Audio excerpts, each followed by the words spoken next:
Greetings. Thank you for tuning in. My name is Reina Garcia, and we will be discussing the life of Solon of Athens. Solon of Athens was an Athenian-born, aristocratic lawmaker and poet. Solon was born late in Greece's Archaic period, which dates between 640 and 630 BCE.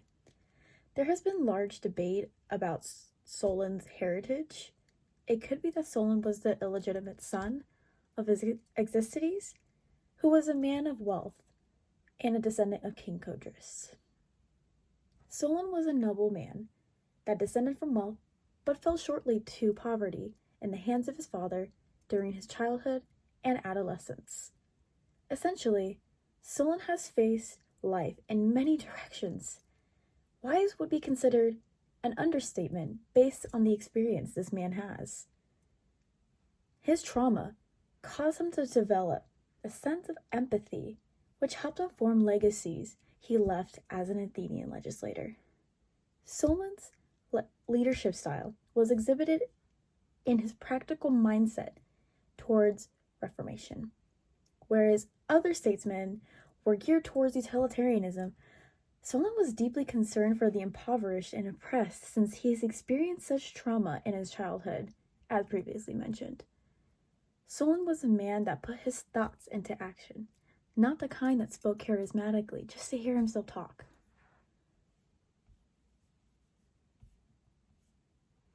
Solon's greatest accomplishment was his legislation in the 590s, where he reversed the nature of Draco's severely oppressive laws.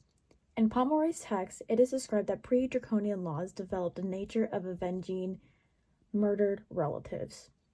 For context, when Draco was appointed as a political figure, he transformed such disputes into trials in which the next of kin, backed by his phratry, and prosecuted the accused killers.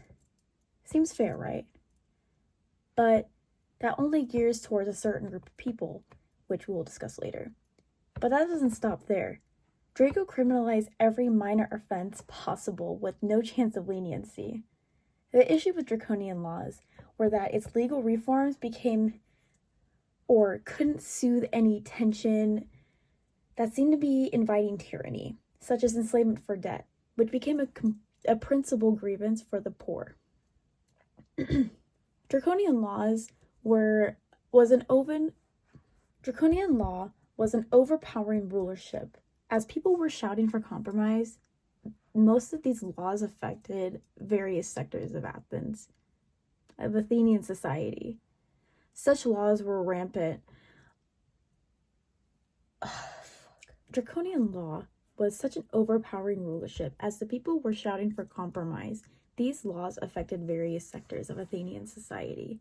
Such laws were rampant until one of Solon's biggest and boldest sociopolitical measures, Cisakthaia, or shaking off the burdens. Cisakthaia relieved the impoverished from being enslaved by the rich to pay up their debts. The enslavement reversal made it illegal for loans to be secured by anyone's property or person, meaning their bodies, freeing those that had been exploited for their labor and canceled obligations of Athenian sharecroppers. With that being said, Solon brought back those that were sold as slaves outside of Athens back into the city-state. Solon wanted law to be practical and benevolent, which influenced his legislative reversal. Solon reversed every aspect of draconian law except for Draco's homicide laws, which seems fair for the most part. As much as Solon vouched for the poor, he also vouched for the rights of the Athenian elitists. This was seen through his poetry, and I quote from Solon, "The demos I have granted privilege enough, not lessening their estate, not giving more, the influential who are envied for their wealth. I have savement from all mistreatment too. I took my stand with strong shield covering both sides, allowing unjust dominance." Something to keep in mind that Solon did not make slavery entirely illegal. He wanted equality for Athenian high society and its lower class counterparts. Well, this means that he didn't really care if Athenians enslaved non-Athenians. That sucks. Solon also tried to reform the weak agricultural foundation in Athens, but struggled as the soil in Attica was nearly sterile. This severely impacted Athenians as lack of botanical growth, specifically grains, left people potentially famished. And I say potentially famished in regards to what I'm about to describe next. At this point, Athenians resorted to regional trading to survive. However, this still wasn't enough, as impoverished sharecroppers of Athens remained famished. In other words, there was a sense of equality. As the high society had the bare means to survive, what did this mean for those in poverty? Do they not deserve to live because they weren't blessed enough to be Athenian-born citizens? Because they were poor? Pomeroy's text tells us that this was a point where the city of Athens turned to Solon to draw up a new law code that could ease the suffering of the poor and avoid a tyranny. Although it was difficult for the impoverished to survive, Solon did make some minor economic measures to ensure that there was enough food for Athens' entire population. For example, he revised trade facilitation with other acropolis, or other city-states. Solon did what he could to increase the cultivation of olives, for olive oil in their diets. Solon also prohibited grain trading, as mentioned before, since the citizens of Athens needed it more than the neighboring city-states. Other social reforms include, not limited to, Solon's encouragement of immigration to Athens.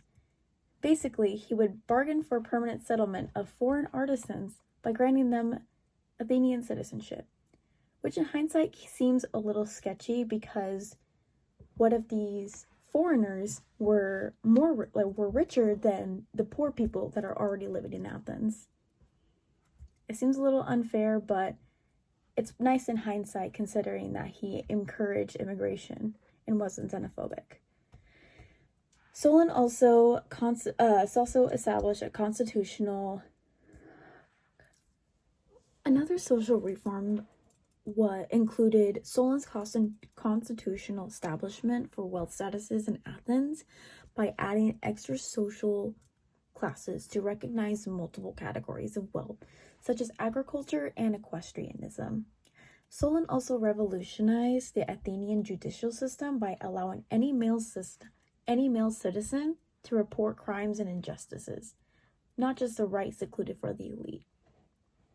Although Solon's laws struck fear into potential domination of specific families and specific groups in Athenian society, Solon decided to encourage adoption of their heirs so that people that don't have children can put adoptees into their wills, which is nice considering that some people were, in society were barren, and if they were elite, they had the option for them.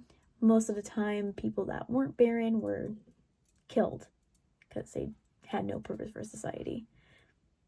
Wonderful. Any other reforms, including laws regarding sex and marriage, remained the same. I can confidently say that Solon of Athens was ahead of his time. He was concerned for the economic well-being of society, as he identified wealth as an unstable and problematic force in human affairs. However, as well-intentioned Solon was for the general well-being of society, he couldn't completely change society as there were severe limitations to what could be accomplished. But don't forget that he was genuinely frustrated for the unequal obtention of tangible means of wealth, which includes generational wealth. Solon was a firm believer in equality, as neutrality was deemed unacceptable in a time of civic strife, and thinks that all men should have a part of politics regardless of his social status. However, this only applied to men. Even under Solon's progressive legislature, Athens remained entirely patriarchal. He believed that regulation of women's behavior was essential to a well-ordered society. Solon's legacy was very well-intentioned. His experience with handling both wealth and poverty helped him become extremely wise in the socioeconomic realm of Grecian politics. His laws were also written on axones, or his personality deserved so much respect. Even his enemies couldn't hate him. However, good intentions couldn't last forever in his case. Towards the end of Solon's life, he had his greedy tendencies as him and his family climbed the Athenian social ladder and acquired more wealth alongside it. As much as he built his respectable repertoire, it was faced with extreme hypocrisy. He was bound to take his riches to the grave. His life ended in Cyprus, where it was estimated his time of death around the year 560 BCE. And his ashes were spread around the island of Salamis, where he was born. Thank you for tuning in. I really appreciate it. I would like to thank my professor, Dr. Bruce. He knows who he is. And all of this work was researched by me. The video was created by me. This is a super fun project to finish. And I hope you enjoyed what I have created. Thank you.